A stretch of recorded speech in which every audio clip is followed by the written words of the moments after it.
Assalamualaikum warahmatullahi wabarakatuh. Saya akan Mustahil. Di sini saya akan menjelaskan tentang teori behavioristik. Pertama, ada pengertian dari teori behavioristik.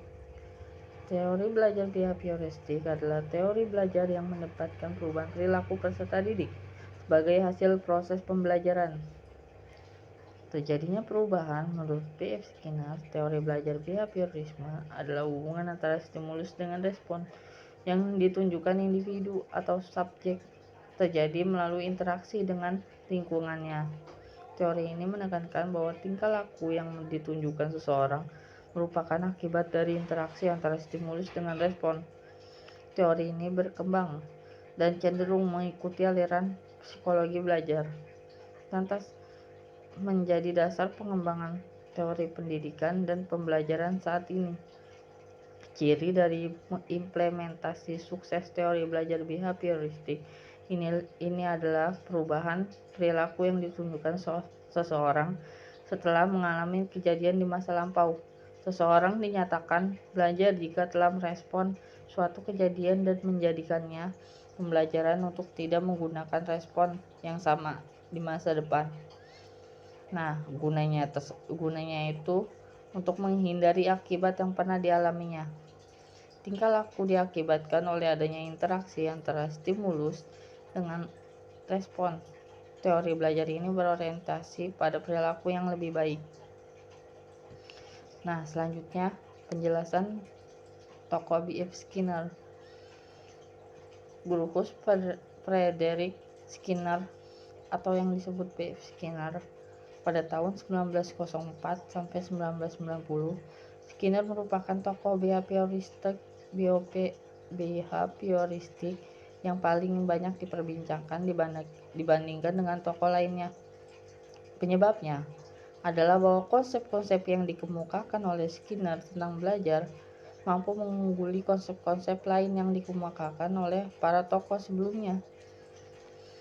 Nah, Skinner ini mampu menjelaskan konsep belajar secara sederhana, namun dapat menjelaskan konsepnya tentang belajar secara lebih komprehensif atau menyeluruh. Nah, selanjutnya itu ada penjelasan tentang prinsip teori belajar Skinner. Menurut Skinner, dan yang pertama, perilaku dapat diamati dan diukur. Skinner berfokus pada perilaku yang dapat diamati secara langsung, bukan pada proses mental yang tidak dapat diamati. Dan yang kedua, perilaku dibentuk oleh konsekuensi.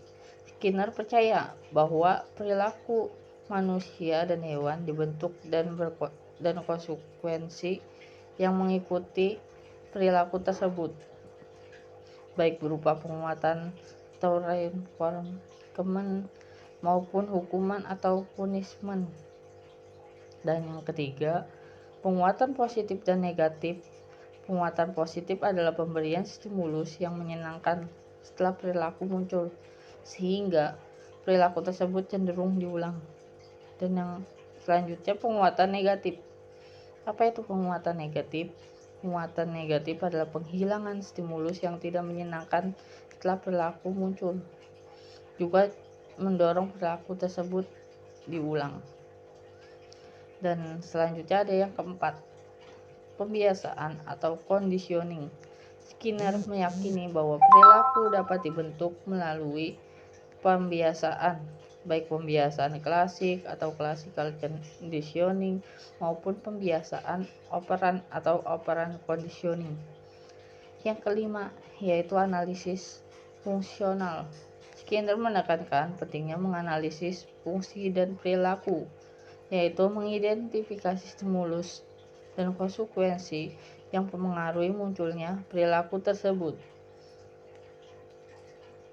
Dan yang keenam, lingkungan sebagai penentu perilaku.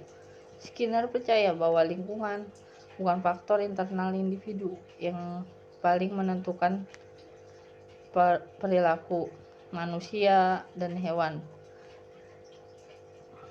Hal-hal selain stimulus dan respon tidak dianggap penting karena tidak bisa diamati.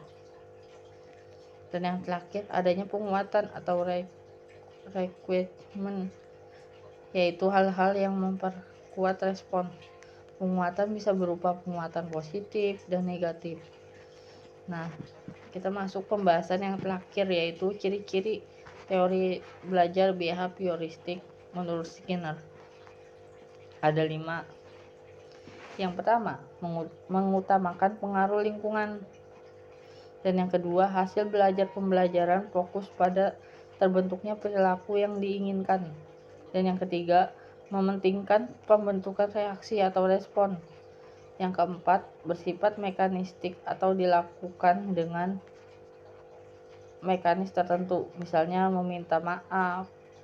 Dan yang terakhir, yang kelima, menganggap pelatihan itu adalah hal yang penting dalam proses pembelajaran. Nah, tadi kan sudah dijelaskan keempat pembahasan, mulai dari apa itu behavioristik, penjelasan singkat tentang tokohnya, yaitu B.F. Skinner, dan prinsip teori belajar behavioristik dan ciri-cirinya. Nah, dari penjelasan tersebut sudah sangat jelas tentang teori belajar behavioristik menurut Skinner. Baik, itu saja yang dapat saya sampaikan. Kurang lebihnya mohon maaf. Wassalamualaikum warahmatullahi wabarakatuh.